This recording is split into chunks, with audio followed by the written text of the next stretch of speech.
Muchas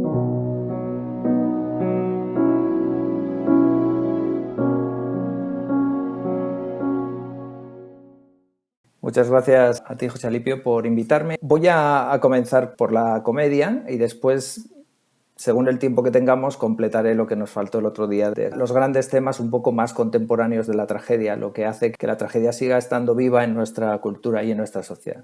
Para empezar, recordar un poco, ¿no?, que hemos visto que es en la antigua Grecia cuando surge el teatro y surge en un ambiente religioso, en relación sobre todo con los sacrificios rituales al dios Dioniso, y después se va convirtiendo también en un tema de competición, es decir, se crean los juegos, los concursos, para que los diferentes autores ofrezcan sus obras y sean juzgados por el público. Es muy interesante cómo se va desarrollando así el canon de todos estos grandes escritores que han pasado a la cultura occidental y que han llegado hasta nosotros. Quiere decir que ha habido interés en que sus obras permanezcan en el tiempo, ¿no? Seguramente ha podido haber otros también muy buenos que no han tenido esa suerte, pero lo que conocemos ha llegado porque había interés, especialmente interés en conservarlo. Y de esto pues voy a hablar, como hablé también el otro día, constantemente, ¿no? Estamos ante uno de los grandes pilares de la civilización occidental, pero esa continuidad hasta nuestros días se ha producido porque verdaderamente nos sentimos parte de esa cultura y seguimos fundamentando, poniendo las raíces sobre esta cultura griega y romana después, porque los romanos, aunque conquistaron Grecia, como sabemos, se dejaron conquistar por la cultura griega y de hecho construían siempre dos bibliotecas, una en griego y otra en latín, a medida que ellos ya iban produciendo materiales, al principio muy de copia de todo lo anterior, de lo griego, pero después ya con personalidad propia, ¿no?, sobre todo a partir del siglo I y II, bueno, incluso el siglo I antes de Cristo, ¿no? La primera mención que tenemos de una comedia es en las Dionisias urbanas del año 486 a.C., el comienzo del siglo V a.C., se presentan por primera vez las comedias y a partir de ese momento van a tener un gran éxito y desde entonces empiezan a representarse en cada festividad y por tanto en 5 eventos cada año. Se va generando así todo el corpus que habéis estudiado, porque claro, aquí estamos en el último episodio de todo un curso, ¿no?, que yo doy por hecho que habéis profundizado en todas estas cuestiones más de la literatura, y yo me voy a centrar más en las cuestiones de mi especialidad, de historia del arte, o las artes plásticas en general, la cultura visual también contemporánea, ¿no?, porque seguimos dependiendo de algunas de las grandes invenciones que hicieron los griegos ya desde esta época, desde el siglo, sobre todo VI antes de Cristo, y especialmente el V y IV, que es la época de esplendor de Atenas, ¿no? Voy a comentar, por ejemplo, este mosaico que está en el Museo Arqueológico de Nápoles y que, bueno, yo estuve delante de él y esta fotografía es lo que hice allí en el museo, en el que aparece un coro con sus actores tomado de los hallazgos más importantes de Pompeya y Herculano, que ya veremos pues tienen mucho que ver también con la historia de un rey español, ¿no?, porque fue el que protegió estos yacimientos del saqueo, que era lo habitual, cuando se encontraba algo nuevo se saqueaba. Entonces lo que hizo es protegerlos y convertirlos en un patrimonio del Estado y después de la humanidad, porque ahí llegaron algunos de los mejores investigadores de lo que entonces era la moda neoclásica, la vuelta a los clásicos. Y bueno, y los estudios van a ser como el origen un poco de la historia como disciplina y como ciencia, ¿no?, que empieza de un modo ya despojada de mitos, intentando estudiar con datos y volver también en fondo y forma a esa época, porque el neoclasicismo influyó en la moda. Todo lo que se estaba encontrando no solo influía en las artes, en la pintura, la escultura, la arquitectura, por supuesto, pero incluso en las costumbres, las modas y también en la literatura. Bueno, y eso pues tiene mucho que ver con la labor que hizo Carlos III antes de ser rey de España, cuando era entonces rey de Nápoles, ¿no?, en un momento en el que las coronas estaban divididas por, bueno, imperativo después de la Guerra de Sucesión, pero seguían siendo la misma familia que gobernaban en lo que entonces eran Nápoles, las dos Sicilias y España, ¿no? Lo que vemos aquí entonces, fruto de estos hallazgos ya del siglo XVIII, es una maravilla porque nos documenta visualmente todo lo que hemos estudiado en literatura, ¿no?, y conocíamos en literatura. Tenemos al Coregos, ese anciano que está sentado, que es el productor y financiador del trabajo teatral, sentado entre las máscaras, tanto trágicas como cómicas. Aparece una máscara de Sileno, que es un personaje clave dentro de la comedia, como vamos a ver. Está enseñando a dos jóvenes su papel a interpretar con máscaras y disfraz de piel de cabra, que es lo que solían llevar los actores en el teatro griego y también romano, porque Pompeya es romana, pero ya vemos que es lo que podemos imaginar fue también en su origen la comedia griega. En el centro vemos un personaje que viste de túnica, con una máscara, con una corona de flores y toca la flauta doble, ¿no? Imágenes que nos recuerdan mucho a esos orígenes también del teatro relacionado con la música. La música es algo importantísimo en el teatro clásico y no lo podemos olvidar, ¿no? A la derecha, otro joven ayuda a un actor a ponerse el traje de Sileno. Parece que lo que van a representar, por tanto, es una comedia. La escena se sitúa en un pórtico con columnas jónicas. En la sesión mía anterior hicimos todo un recorrido por la historia del arte griego y cómo se va desarrollando, los estilos. Ahí vemos esas volutas características de los capiteles jónicos. Y también vemos descansando pues, trofeos, escudos y coronas colgadas, guirnaldas entre las columnas y otros utensilios en ese arquitrabe con casetones que recuerda mucho a la arquitectura griega, aunque estemos ya en el siglo I después de Cristo, en Pompeya, ¿no? Este mosaico pertenece a la casa del poeta Trágico y sería más o menos de la segunda mitad del siglo I, pero nos permite muy bien sumergirnos en el género que vamos a estudiar ahora, ¿no? El de la comedia. La comedia, que es el género más popular, ¿no? Otro mosaico en el mismo museo de Nápoles, también proveniente de Pompeya, nos muestra a los músicos callejeros, ¿no? La comedia salía del escenario, del teatro, y se extendía en la vida cotidiana, lo que a la gente le permitía olvidarse de sus problemas, ¿no? La tragedia les permitía llorar con los que lloran, sufrir con los que sufren, la famosa catarsis, pero también había que olvidarse a veces de todo ese sufrimiento y la comedia servía, ¿no?, como detonante para poder hacerlo. Esta es una obra firmada por un griego, interesante, es decir, un artista valorado y por tanto que firma su obra y firma en caracteres griegos y era tan importante que luego lo imitaban también en pintura, ¿no? La maravilla de Pompeya es que nos ha llegado lo que no podemos ni siquiera imaginar de Grecia. Sabemos que todo estaba pintado en la Grecia antigua, pero la pintura es muy efímera y tantos siglos de destrucción y de abandono pues han hecho que no quede prácticamente nada. Sin embargo, en Pompeya han aparecido esas pinturas que nos recuerdan cómo eran también, ¿no?, las otras pinturas que los romanos imitaban, lo mismo que las esculturas, que es más fácil que se conserven, ¿no?, porque son pues, de mármol o a veces de piedras más resistentes, ¿no?, lo mismo que la arquitectura, que sí que nos ha llegado en mejor estado, ¿no? Nos vamos a la gran ciudad, Acrópolis.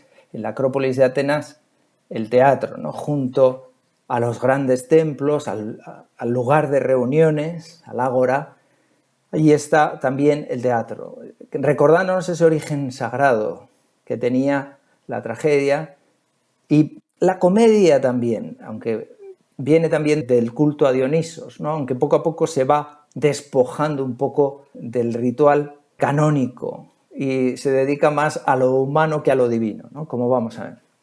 Como en el caso de la tragedia, pues Atenas fue muy pronto la más famosa entre las ciudades.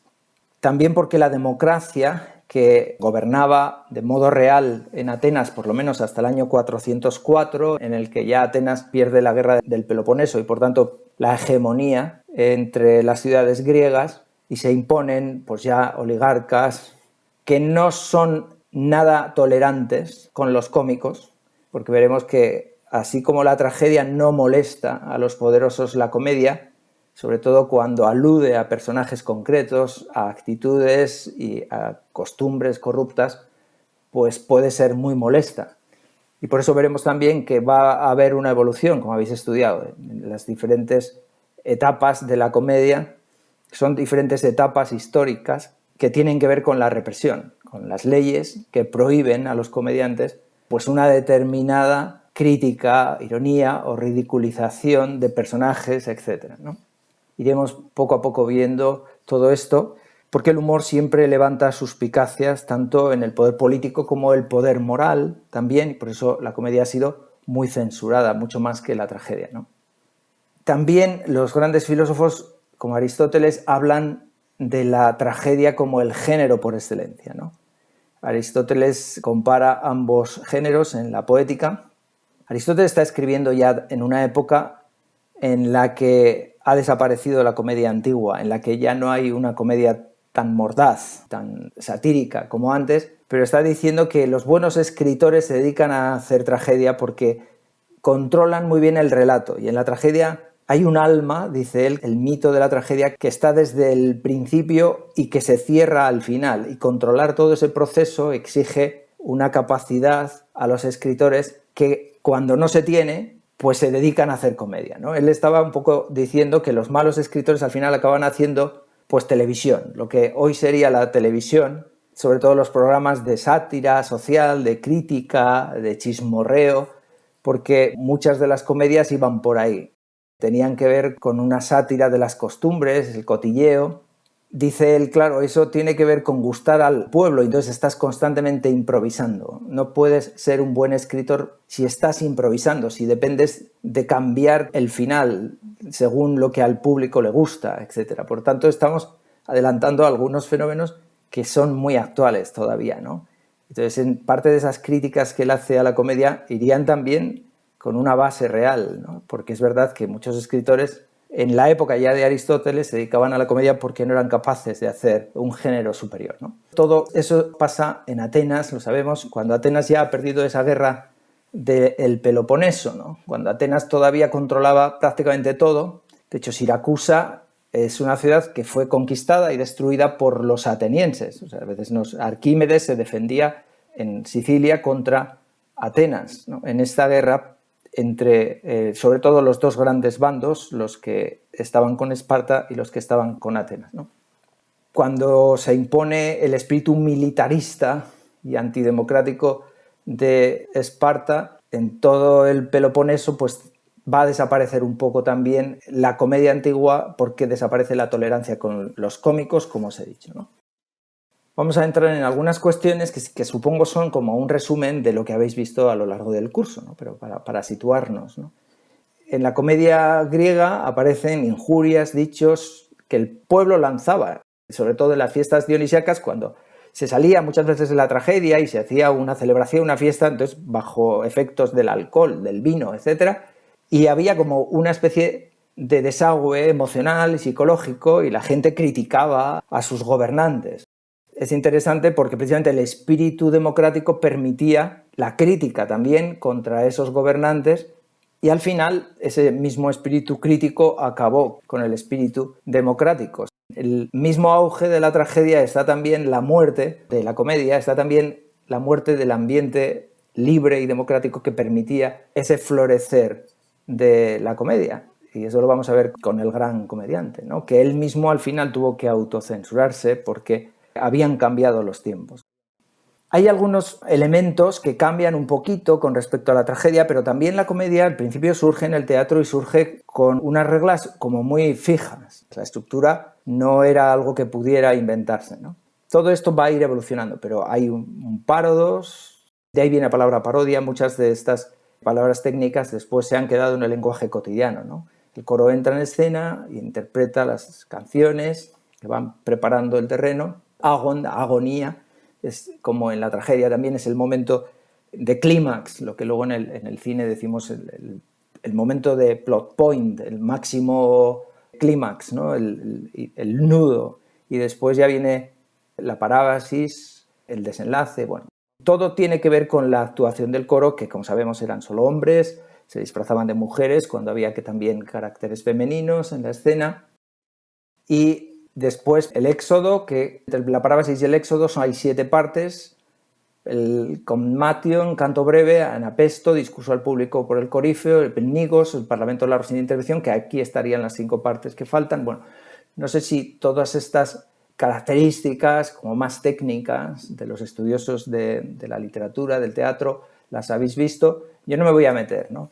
Y no sé si nos interesa tampoco entrar en estas cuestiones técnicas.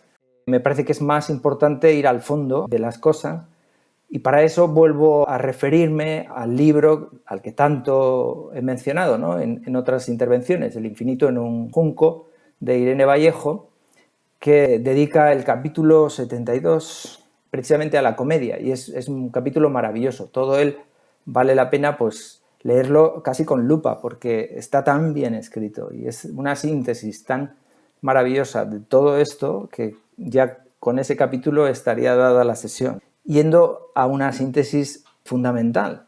Por ejemplo, ya Irene Vallejo comienza hablando de uno de los grandes estudiosos de la comedia, que es Bakhtin, del constructivismo ruso, una escuela marxista soviética, que dice pues que precisamente al principio las fiestas, la comedia sería como lo más natural, lo más originario del ser humano, ¿no? En las tribus más ancestrales, cuando todo era, cabe parte de, ya digo, de categorías marxistas, cuando todavía no había jefes, ¿no? Y todo era el compartir, había fiesta también y se celebraba en una feliz confusión los triunfos en la lucha por la supervivencia, era haber cazado al mamut o poco más, ¿no? La propia Irene dice, me parece que semejante espíritu de igualdad no existió cuando las sociedades eran muy simples, ¿no? Es más, ella hace una referencia a la famosa película 2001, Odisea en el espacio, de Kubrick. Dice, el comienzo sería más bien así, esos primates que descubren que pueden usar un palo como arma y lo primero que hacen es golpearle al prójimo que tienen delante, es decir, que empieza ya la violencia y por tanto los jefes, las jerarquías, y de comedia nada, ¿no? Más bien todo era una tremenda tragedia, ¿no? Pero es interesante pensar que hay algo natural que tiene que ver con la fiesta, con la celebración, y que eso además tiene que ver con lo religioso. Joseph Pieper tiene un libro sobre la fiesta, ¿no? Como algo religioso, y si se pierde ese origen religioso con el que nace la celebración, la fiesta y la alegría, las risas son sardónicas, dice, son vacías, ¿no? Dejan de tener una diversión transformadora, deja de ser algo transformador. Es cierto también que cuando surgen las jerarquías, los dirigentes prefieren el lenguaje de la seriedad, es decir, la tragedia, a la comedia. Dice Irene Vallejo, dice, porque en la risa más genuina late aún la rebeldía ante la dominación, la autoridad y los rangos, el temido desacato, ¿no? Una frase preciosa, ¿no? Bien, no era todo tan igualitario y alegre al principio, pero tampoco hay que decir que hemos ido a peor. Me parece que cada época ha tenido sus mejoras y sus retrocesos, ¿no? Por eso pongo aquí dos frases de todo este capítulo que a mí me han llamado más la atención. Y dice, bueno, desde luego que, dice, la risa puede ser ofensiva contra la desigualdad y contra el jerarca, ¿no? Que manda, pero también a veces es excesivamente mordaz, no busca restaurar la igualdad, puede ser cruel y reaccionaria, como por ejemplo esas burlas, dice ella, de patio de colegio, ¿no? Y habla mucho en el libro, los que lo habéis leído, de una experiencia personal de bullying, la chica que lee, que es diferente y todos los demás como se burlan de ella. Bueno, también la risa puede ser así, puede ser terrible, ¿no? Pero ella termina, ¿no? Sin embargo, existe también ese humor rebelde que desafía las relaciones de dominación, que resquebraja el aura de un mundo autoritario, que denuncia al emperador desnudándolo, ¿no? Desnudándolo. Y ya esa frase que tenéis delante, ¿no? Como explica Milan Kundera en su novela La broma, la risa tiene una enorme capacidad de deslegitimar el poder y por eso inquieta y es castigada. En general, los amados líderes de todas las épocas han aborrecido y perseguido a los cómicos que osaban ridiculizarlos. Los humoristas suelen tropezar con los regímenes y con los individuos más intransigentes. Incluso en las democracias, muy interesante porque esto es tan actual, ¿no? Creemos que vivimos en una época de enorme tolerancia y no es así. Hay nuevos poderes inquisitoriales, ¿no? Que persiguen al humor y persiguen, no se puede decir, hay un montón de cosas políticamente correctas que no se pueden ni siquiera jugar con ella. Y por eso esa última frase que pongo en negrita, ¿no? Es de Irene, que es perfecta. En general, dice, las posturas sobre este asunto de la risa dependen de si las convicciones en juego son las nuestras o las de otros, ¿no? La tolerancia tiene conjugación irregular. Yo me indigno cuando alguien bromea conmigo, ¿no? Tú eres susceptible si soy yo el que bromea contigo, ¿no? Él es dogmático si somos dos los que estamos bromeando, ¿no? Es un dogmático, no es. Eres susceptible, yo me indigno, es buenísimo. Me parece que es interesante y con esto pues doy por terminado ese capítulo que os animo a leer y releer, ¿no? Volveremos a hacer alguna mención a este maravilloso libro, ¿no? Voy a hacer un breve repaso, los 3 tipos de comedia griega según esto que hemos visto, que son diferentes periodos, ¿no? La comedia antigua es hasta el 404, esa época que Atenas ya pierde la hegemonía y por tanto se van imponiendo oligarcas que trabajan un poco al servicio de Esparza, ¿no? Que es la ganadora, y que ya no son partidarios de que se pueda bromear sobre todo, ¿no? Ese es el momento en el que surge Aristófanes. Aristófanes es el gran comediante, ¿no? Pero él mismo va a tener que censurarse. En sus últimas comedias se puede decir que ya no hace comedia antigua, sino comedia media, que sería un poco diferente, ¿no? Parecida a la anterior, pero ya no hay referencias directas a los personajes de la sociedad, que eran sobre todo los poderosos, sin nombres propios, sino pues una mofa en sentido más figurado, que también acaba prohibiéndose, y entonces ya llegaría la comedia nueva, que es la que se va a prolongar en Roma y en la Edad Media, y que tienen elementos que hoy todavía seguimos produciendo. Muchas de las grandes comedias cinematográficas tienen que ver con estos personajes, ¿no? De hecho, Ortega y Gasset decía que la comedia es el género literario de los partidos conservadores. Él está hablando pues, en el primer tercio del siglo XX, pero podríamos aplicarlo también a la época del franquismo, es decir, que la comedia que no hería demasiado era más algo propio del poder que mandaba, de los conservadores, que de los revolucionarios, en lo que fue al principio en su origen, ¿no? Y por eso, pues, por lo que sabemos también de la comedia griega, los ingredientes de las tramas eran pues muy repetitivos, ¿no? Que sigue apareciendo, pues, qué sé yo, en las comedias de Lina Morgan, por ejemplo, protagonistas jóvenes, esclavos, marrulleros, que tienen relación con otro personaje de otra clase social, encuentros inesperados, gemelos que se confunden, padres severos, prostitutas de buen corazón, por citar cosas muy concretas que salen también en el libro de Irene Vallejo, ¿no? En este momento el autor más conocido y más aplaudido es Menandro, que vendría de la comedia media, pero que va a mantener un poco este talante y los romanos tomarán su relevo, aunque después será olvidado durante siglos, quizás porque la comedia no interesaba tanto como la tragedia, ¿no? Y va a ser rescatado cuando aparezcan nuevos códices, aunque se sabía que él estaba entre los grandes comediantes, ¿no? Por resumir cosas que habéis visto, Aristófanes, con las fechas de su vida, que es el autor de la más antigua que se conoce, los Arcanienses, más o menos se supone que se representó en el 425, pero otras, los babilonios, las avispas, que es muy famosa, Lisístrata, Pluto. También de esta época, de los primeros tiempos, estaría Cratinus, que aunque no es tan bueno como Aristófanes, era el más popular y de hecho ganó 27 veces el concurso de teatro que se realizaba en Dionisia, ¿no? Y que tenía que ver todavía con ese culto religioso, lo mismo que la tragedia, ¿no? Mujeres de Delos, Hombres en Llamas, no sé si habéis leído o habéis trabajado sobre esto, supongo que sí, durante el curso, ¿no?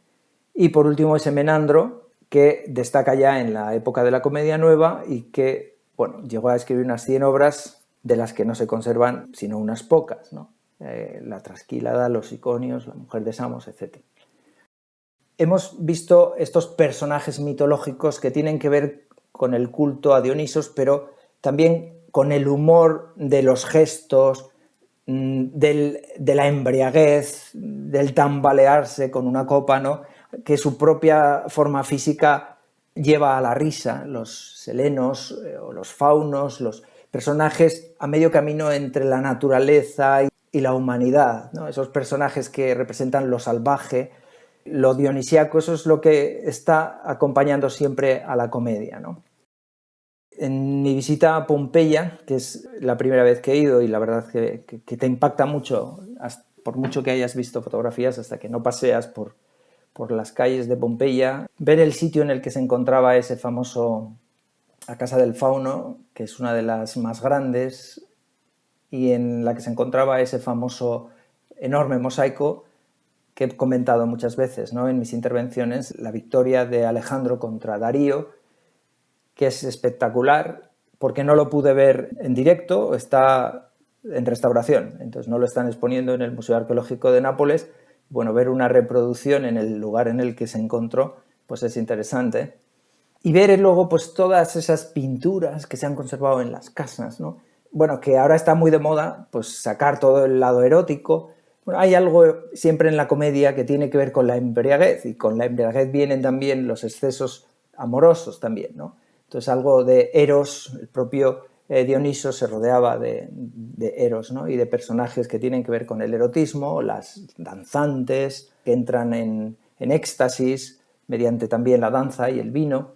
Bueno, todo eso aparece y tiene algo de comedia. Los sátiros con las Ménades, aquí tenemos Aprovechando a beber, que nos recuerda casi al Lazarillo de Tormes, ¿no? Toda la picaresca, que tiene mucho de comedia, pero también mucho de tragedia. Pensemos en la Celestina, que no es más que una prolongación de todo eso, la tragicomedia de la Celestina, que bebe también de la picaresca española, que viene desde el libro del Buen Amor, etcétera, etcétera.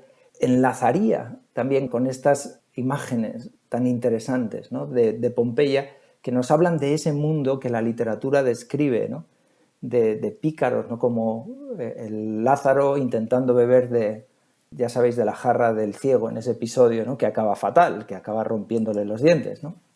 Bien, en general todas las escenas de Eros, que está en todo, no está solo en los lupanares, porque sí que había casas de prostitución, sino que también en las casas normales había, se dice, como una ciudad que estaba en el carpe diem, en el vive antes de su destrucción. Es una cosa curiosa, ¿no?, porque parece que la comedia y la tragedia van siempre juntas. En este momento había también una exposición, porque hacen exposiciones temporales dentro de Pompeya, y era sobre esto, ¿no?, imágenes explícitas en los dormitorios de todas las casas, no solo en el lupanar, como lugar, por supuesto, pues de la unión matrimonial, pero bueno, también de la cultura, ¿no?, en los lugares en los que se refugiaba la pareja también para formarse bien, ¿no? Es muy bonita esta pintura que nos recuerda también los rollos, la escritura y el papel de la mujer también, llevando la contabilidad o como escritora, ¿no?, aunque no hay muchas escritoras, y de hecho el libro de Irene Vallejo intenta recuperar las pocas que hay y se queja habitualmente del escaso papel que la mujer tenía dentro del mundo de la literatura, ¿no?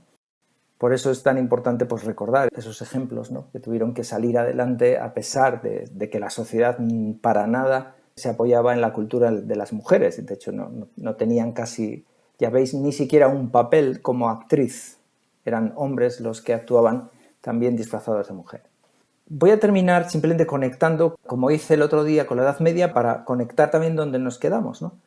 Porque ya en el siglo XII y XIII, si recordáis, en la última sesión yo hablé mucho de los renacimientos a lo largo de la Edad Media, ¿no? Porque toda la Edad Media está constantemente mirando al mundo clásico. Hablamos del Renacimiento como el 400 y 500 italiano, pero está el Renacimiento carolingio, ya desde el año 800 de la coronación en Roma, ¿no?, de Carlomagno como emperador de Occidente, ese intento de recuperar la gran cultura, ¿no?, y los mosaicos de Rávena, que se estudian y se construye igual que esa iglesia de Rávena, San Vital de Rávena, la iglesia palatina en Aquisgrán. Bueno, pero especialmente la literatura, todo ese esplendor de la comedia elegíaca, que recupera también todo lo que tienen los excesos, también los excesos amorosos del Pánfilus, por ejemplo, era una forma de romper también con una sociedad en el siglo XII y XIII todavía dominada, ¿no?, por los monasterios y por las estructuras que se habían ido creando. Eran esas bibliotecas que habían acumulado el saber en un momento de gran inseguridad. Los monasterios se refugian en las montañas, como sabemos, no en las ciudades, pero justo en el siglo XII empieza con el románico el surgimiento de las grandes ciudades, especialmente en Italia, en Francia, y en las ciudades la semilla de las universidades, ya del siglo XII es Bolonia, En el siglo XIII surgirán las demás universidades y ya en el siglo XIII la explosión del gótico, de las catedrales. Bueno, a la vez en literatura se está recuperando la comedia clásica, ¿no? Interesante, y ahí está anticipando lo que va a ser el libro del buen amor o la Celestina, Fernando de Rojas, que como sabéis, tanto Arcipreste de Hita como Fernando de Rojas son personajes que no sabemos quién son, es decir, que son libros que eran problemáticos en su propia época y por tanto había que refugiarse casi en un anonimato porque estaba tu vida en juego. Pero se leían y se copiaban y, como siempre, lo mismo que en Atenas, con problemas por parte de las autoridades, seguía produciéndose, ¿no? Y se mantiene, especialmente en la corte más libre, liberal del momento, que es la de Federico II de Suabia, el rey que nació en Sicilia, creció en Sicilia, cuando Sicilia era un cruce de culturas interesantísimo, ¿no? La Sicilia de origen griego, después conquistada por los musulmanes, después por los normandos, y Federico va a acabar siendo también emperador del Sacro Imperio Romano Germánico, ¿no? Rey de las dos Sicilias, fundador de la Universidad de Nápoles, la primera universidad del sur, en la que tienen su escultura, donde estudió Santo Tomás de Aquino, que a su vez se apoya en Aristóteles para hacer la suma teológica. Entonces, cuando a veces vemos a la Edad Media como algo opuesto a la antigüedad, es no enterarnos de nada, porque si todo lo que ha llegado hasta nosotros y podemos seguir inspirándonos en ello está aquí, es gracias a la Edad Media. Y es sobre todo a ese momento mágico del siglo IV en la que se tomó una decisión, y se tomó sobre todo en Alejandría, ¿no? Que es la ciudad de la que Irene Vallejo habla constantemente en su libro. Alejandría, en ese momento la Alejandría cristiana, cuando ya el Imperio Romano había decidido, bueno, era oficialmente cristiano y que los funcionarios, por tanto, tenían que ser cristianos, es decir, el cristianismo era hegemónico en ese momento. ¿Y qué hacemos con todo el legado pagano, el legado de los griegos y los romanos? ¿Qué hacemos? Entonces, en la iglesia de Alejandría dicen, bueno, ahí hay muchísimo que aprender, porque es la semilla de la verdad cristiana, está ya en Prometeo, y Tertuliano habla de Cristo como el nuevo Prometeo. Entonces podemos aprender de todas estas historias de Homero y de tal. Sí, hay que guardarlas, ¿no? En la iglesia de Antioquía decían, no, todo ese legado es un estorbo, hay que acabar con él. Pero finalmente se impuso la tesis de Alejandría y el Papa dijo, no, hay que conservar todo el legado clásico. Y a partir de ahí, cuando ya surge la Edad Media por la destrucción del Imperio Romano, la ruptura de las comunicaciones, de las calzadas, todo el caos de las invasiones germánicas, surge también San Benito, ¿no? Esa fecha maravillosa de la fundación de Monte Cassino que coincide con el cierre de la Academia de Atenas. El mismo año, ¿no? 629, se abre una puerta cuando se cierra otra, cuando Justiniano cierra la Academia de Atenas, ¿no? Bueno, pues esto hay que entenderlo, ¿no? Y si da tiempo, yo lo haré desde este lugar tan maravilloso en el que me encuentro ahora, ¿no? El reino de las dos Sicilias, que era la Magna Grecia que luego, pues por avatares del destino, pasaría a la corona de Aragón y después a la corona española durante los Austrias, e incluso en el periodo de los Borbones, como he contado, aunque se produce ya una división de coronas, siguen manteniéndose en la misma familia y, por tanto, familias españolas también muy presentes. Por tanto, muchos siglos, ¿no? Muchos siglos de presencia de la cultura española, que a España nos influye muchísimo también, todo lo que está pasando ahí, ¿no? Y que vale la pena que hablemos. Pero vamos a centrarnos ahora, 10 minutos más. Recordamos eso, que la zona en la que me encuentro era la Magna Grecia y es donde se han conservado los mejores templos.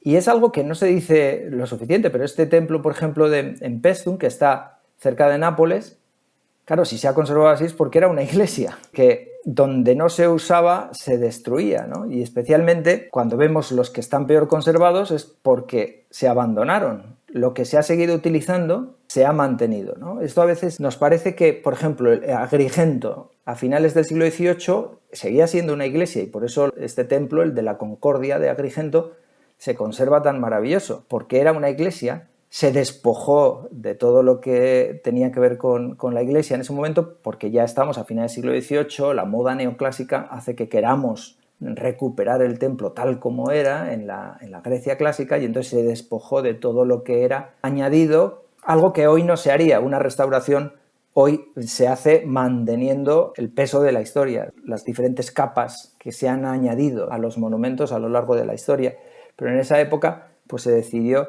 dejarlo así. Hoy vemos esta maravilla gracias a que se siguió usando, y lo vemos desde cualquier punto y podemos disfrutar de esa armonía de proporciones e imaginarnos cómo eran los demás, porque los demás no ha quedado casi nada. Por ejemplo, el gran templo de Zeus, en ese mismo valle de los templos de Agrigento, pues es una montaña de piedras, prácticamente no queda absolutamente nada, ¿no? Porque como no se usó, se destruyó y se saqueó. Y así lo mismo pasa con los demás templos, porque todo ese valle está lleno de templos griegos y después romanos. Y otros templos de aquí de Sicilia, de la Magna Grecia, casi todos son dóricos, son de los primeros tiempos de la época griega. Se puede decir lo mismo, ¿no? Lo que se ha conservado de Selinunte está en el Museo de Palermo, y lo demás pues ha sido saqueado, ¿no? Muy poquito. Otro maravilloso lugar, Segesta, perdido en el campo, ¿no?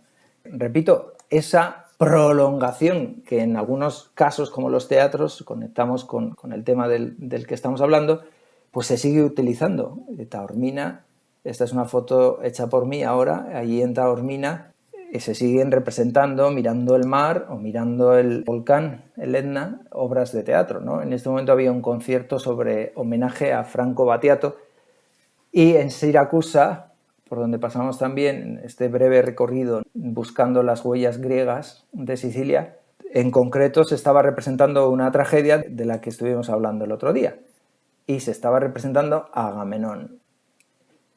Esto es un pequeño vídeo porque os podéis hacer una idea de la maravilla del lugar, que se puede seguir usando. Estás viendo el fondo del mar y a la vez toda esa necrópolis que se ha ido construyendo desde la época griega, con un ninfeo en el que escuchas caer todavía el agua. Es un sitio tan impresionante, ¿no? Todo lo que se puede ver allí en la Neópolis, que Siracusa construyó otra ciudad, pero a la vez en la catedral de Siracusa, como vimos el otro día, pues ves esas columnas del templo griego que estaba allí. O sea, que no se ha destruido, que se ha mantenido, que sigue, por tanto, vivo, integrado dentro de la catedral de Siracusa. Bueno, luego le haces una fachada, porque la fachada barroca, que en el fondo son columnas corintias de origen griego, con ese barroco tan característico de Sicilia, que es un barroco muy tardío, lleno de movimiento, al estilo de Borromini, pero en la que se ve también, tanto a la parte de fuera como adentro, las columnas, o sea, que se han dejado para que se vean, se valoraba, ¿no? Y es maravilloso encontrar primero un templo griego, después una basílica paleocristiana, porque lo que se hizo dentro de ese templo es una basílica, adaptarlo en la época romana a una basílica paleocristiana y mantener ese espíritu de las basílicas paleocristianas, aunque luego se le hiciera una portada. Me parece que eso es el símbolo de nuestra civilización occidental, ¿no? Eso que intenté el otro día muy rápidamente. Claro, el oráculo de Delfos, todo lo que sale en la literatura sobre el oráculo de Delfos, se ha encontrado las propias huellas del templo del oráculo de Delfos gracias a los relatos de la literatura. Los arqueólogos han seguido lo que parecía literatura y también tenía una base histórica que ha permitido pues, encontrar esa maravilla de un templo circular griego que está en el origen pues, del gran Panteón de Roma, que vimos el otro día. Se ha mantenido también porque fue una iglesia.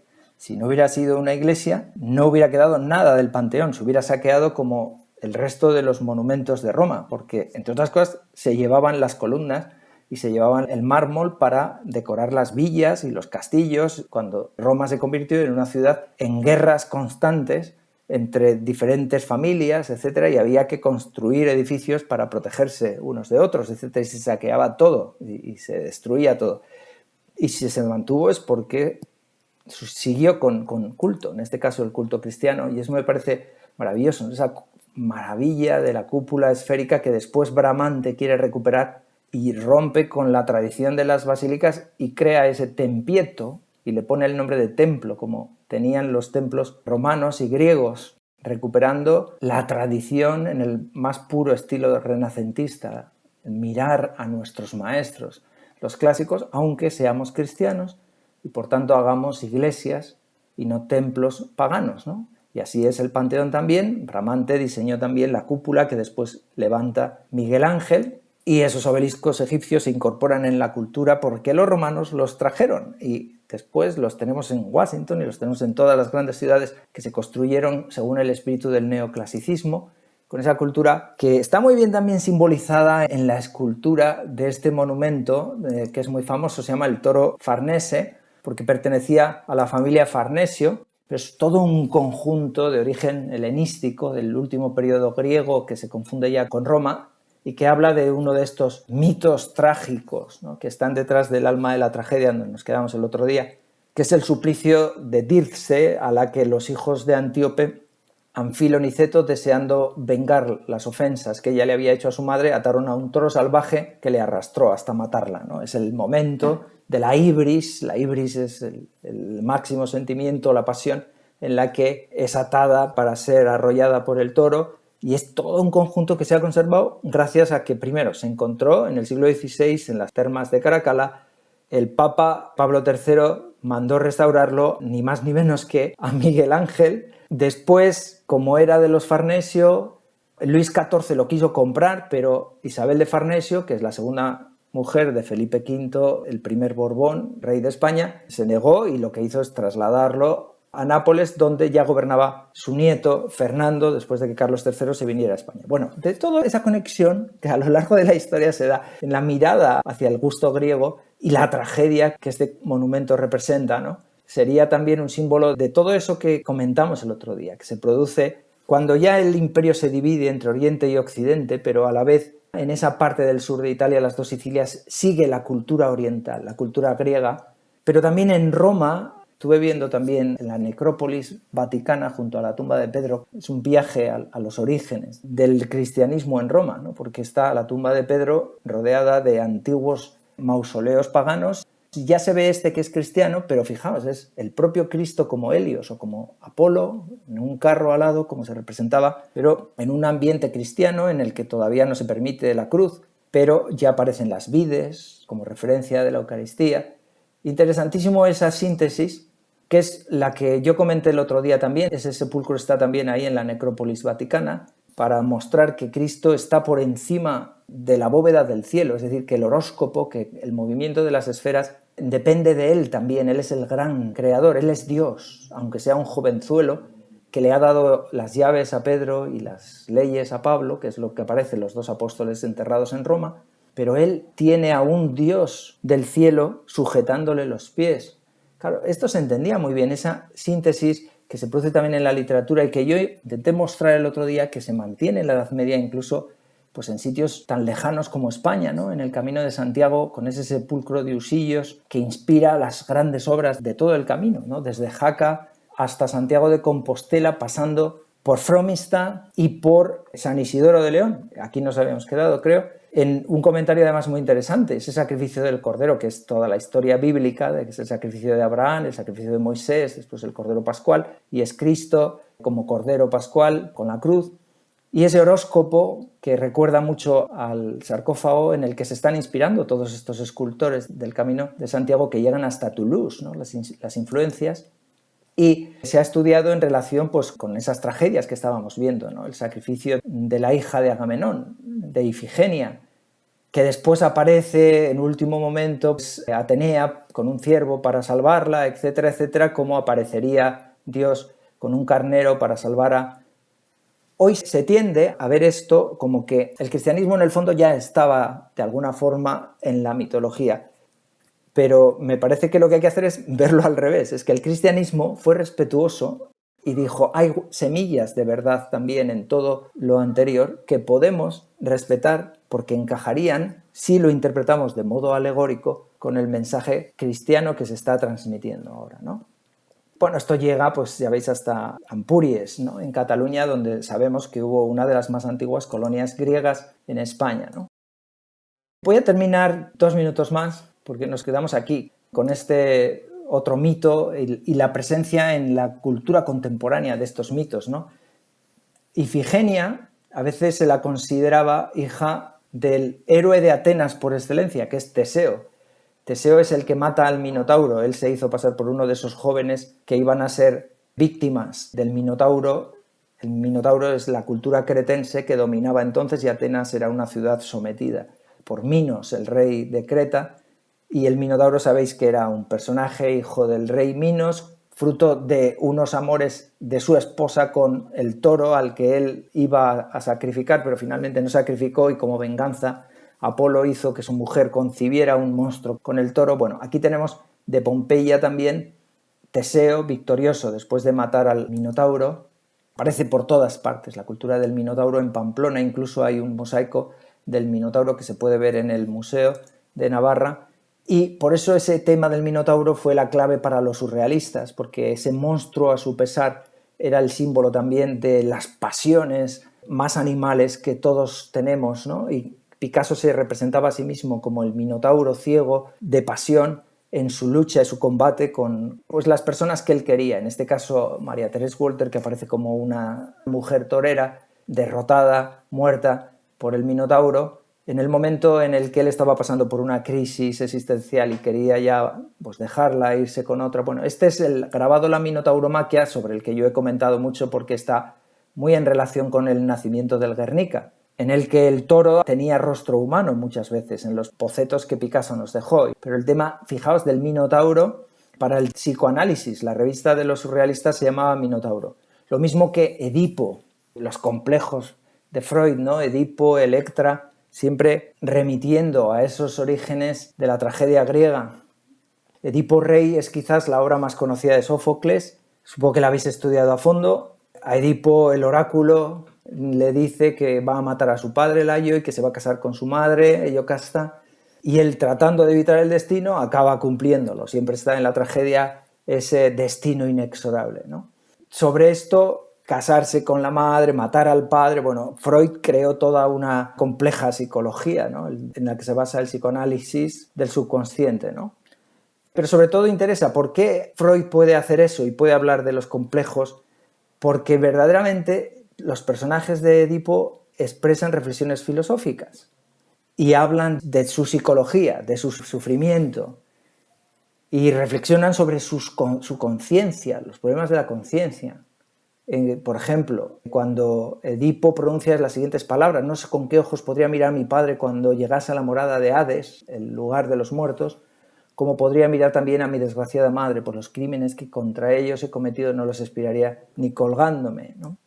Otros mitos interesantes pues, que están muy presentes en nuestra cultura. Narciso, el mito de Narciso, aquí en una fotografía que tomé en Pompeya, que se refleja a sí mismo en el agua y que es muy complejo, ¿no? El más famoso cuadro quizá sobre el tema de Dalí habla de toda esa complejidad. Dalí está obsesionado también con el psicoanálisis de Freud y él a la vez, ya sabéis, se inspira pues, en las formas de las rocas de su tierra natal, de Cadaqués, los acantilados de la Costa Brava, y de esas rocas van surgiendo formas y Narciso le sugiere esa roca que se ha quedado mirándose eternamente en el agua, en el reflejo, como son los acantilados en la zona de la Costa Brava, pero a la vez la flor del narciso que surge de ese hombre petrificado, ¿no? Mirándose a sí mismo.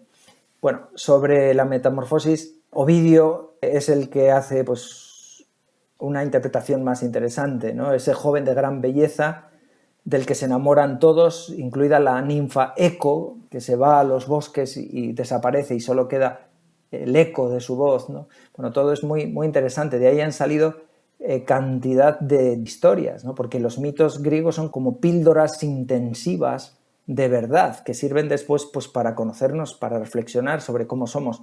Esa semilla de verdad que los padres de la Iglesia supieron utilizar, San Agustín, por ejemplo, ¿no? Para su predicación del cristianismo, y que se siguen utilizando pues, en el psicoanálisis o en cualquiera de las corrientes psicológicas más actuales, ¿no?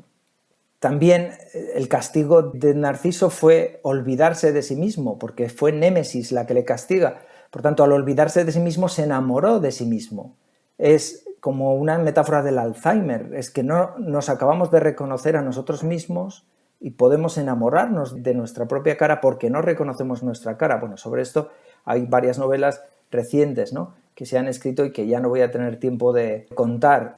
Ícaro, hay una obra de teatro ahora Os pongo imágenes también de Pompeya, de Ícaro, que se va a representar ahora, en la que este actor, Jesús Rubio, interpreta a Yago Lamela, que murió intentando superar lo imposible. Él había conseguido el récord del mundo de salto, de 8,56, es el título de la obra de teatro, y es como el intento de superarnos a sabiendas de que él podía morir, y murió de hecho de un infarto, ¿no?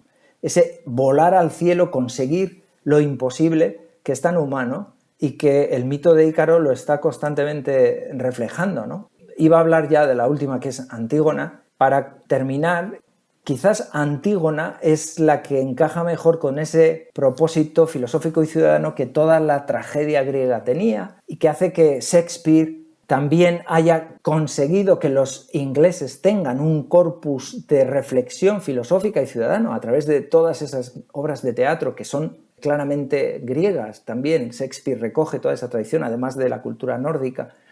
En Antígona es la contraposición entre el orden religioso y el orden cívico, ¿no? ¿Sabéis la historia? Supongo que la habéis estudiado a fondo. Voy a hacer un resumen muy rápido. Bueno, los personajes son complejísimos.